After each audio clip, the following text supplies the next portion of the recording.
Mayong gabi mga kasmile, natadiri sa area sa may Pulok Matinabangon, Barangay Labangal, aron nga magpahigayon og search warrant operation kabahin aning usa ka subject, which is ang violation ani ang Republic Act 10591 kun unlawful possession of firearms and ammunition og Republic Act 9165 palakaw ta sa area, no. Naani naghupot kini nga loose firearms or illegal nga armas. Kawan na to ang barangay kagawad ning maong barangay.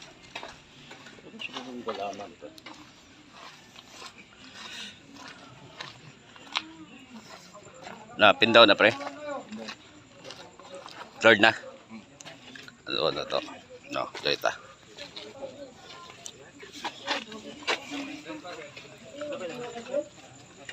Sana ay nagpot gakon mo na sila gaon sa ni patisyon dili bilin ba ni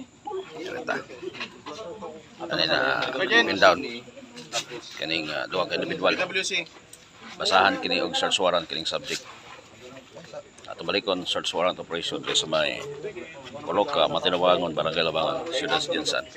Upat ni no atong kaning nga moong lugar ang ginahimo nilang pagsisyon.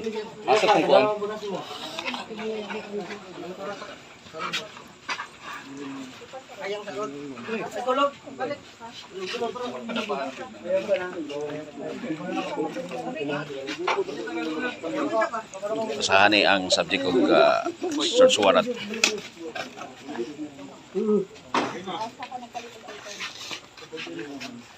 Ginabuhat nila yung pagsisyon dre. Masay pangalan sa target pre? Masay pangalan sa target? Alias. Alias. kalimot ko Amarilento alias Rexor. Alias Rexor ang target sa search warrant, no. Atong balikon napindaw na ang kaning tulo ka individual. Asa ang target ani sir? Amo ni kaning gipusasan mo ang target.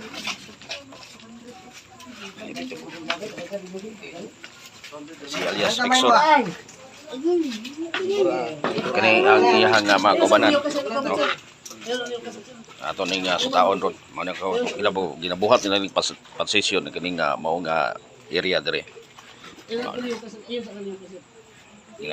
Ginahimong suypanan.